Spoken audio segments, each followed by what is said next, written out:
Hello everyone, this is Victor from Speakeasy, and welcome back to Games Less Traveled, where we shine a spotlight on games you may have never heard of.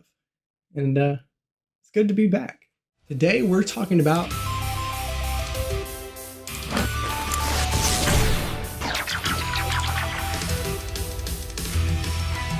Now before we get started, I do want to say that we were provided a code for the PSVR version of Yuki. But that doesn't mean that this isn't a game that you shouldn't check out if you enjoy smaller titles. Also, that doesn't mean it's safe from our not so pro segment.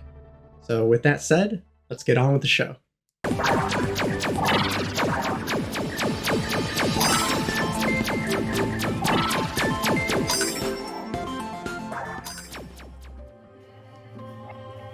Yuki is a bullet hell shoot 'em up with some roguelike elements starring the titular Yuki.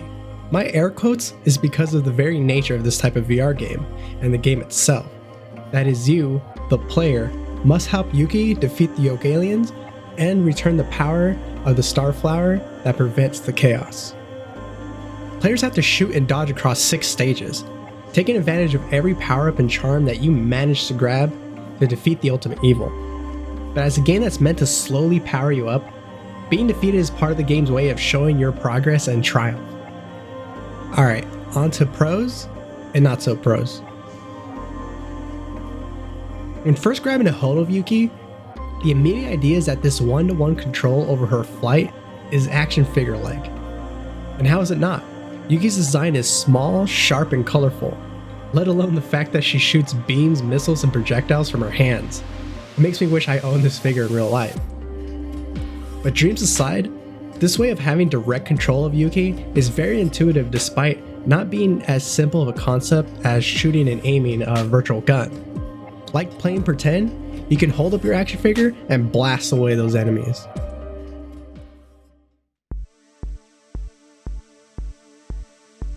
Playing games on a VR platform usually comes with some inherent questions like, what new opportunities does VR create for this game? Or what enhancements to the current formula improves the game? Yuki is a very good game to ask these questions. As a bullet hell, you're usually looking for gaps in between the deadly beams to squeeze through in a 2D space.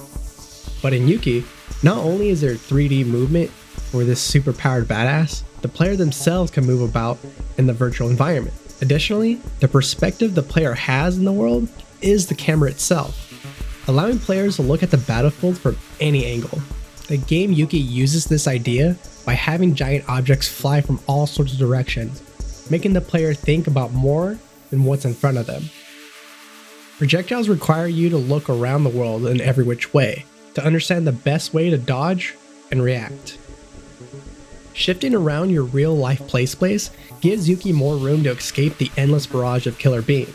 All this combines to make an experience that's less about the player staying in one place, just moving around one arm, to actively moving your entire body just to keep that life bar up and reach for those power-ups. Is it me, or do these menus give you straight Mega Man vibes?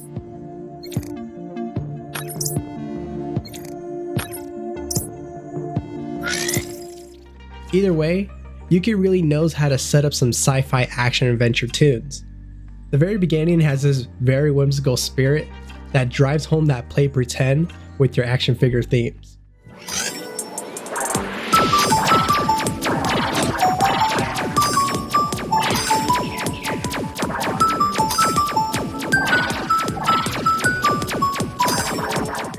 But once you start hitting some conflict in the story, the setup for some dread does the job.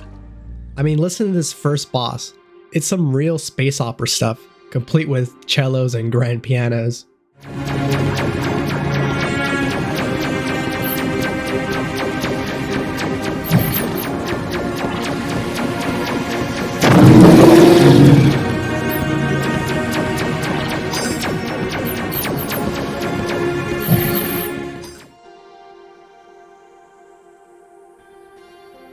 And now, the not-so-pros. Earlier I talked about what can VR do for games, and I think developers Yuki may have pushed the idea a bit too hard that it's going to be too difficult for a lot of players. But I don't blame them. I mean, this game is a roguelite, and you're able to physically move your character as fast as you can. But I can't help but shake the feeling that this expects players to be really comfortable with VR. If you're coming from casual Beat Saber or relaxing in Rec Room, you might see a game about playing with action figures and not expect to literally whip your head back and forth, having twitch reactions to unblockable objects, or entire skyscrapers sideswiping you. So here's a fair warning for any difficulty you might experience in this game. Also, if you aren't too down with the whole start all over aspect of this game, the cheapness will annoy you here and there. Technically, there's not much wrong with Yuki. I did have issues where the VR play awkwardly resetted after the loading screen, but a pre-launch patch for my PSVR fixed that bug completely. Also, there are some moments where you can put Yuki through some shader or filter effects.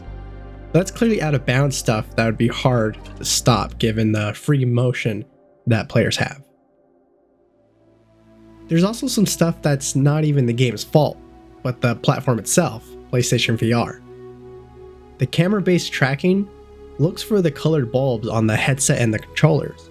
So when some of the lights get in the way of each other, or move out of the frame, the character Yuki tends to drift away from where you're holding her.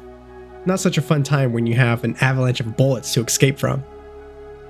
So if you're comfortable with a lot of VR movement and you're looking for that next challenge, Yuki should be that next game you look into. The slow buildup you gain to beat previously unbeatable stages and bosses is such a nice feeling. And a quick tip for those who don't like replaying stages after defeat like I do, this is such a good compliment for those podcasts and lo-fi beats you've been meaning to get back to. You are going to miss some of that baller soundtrack, but it does cut down on the repetitive nature a little bit if you're not into these roguelites.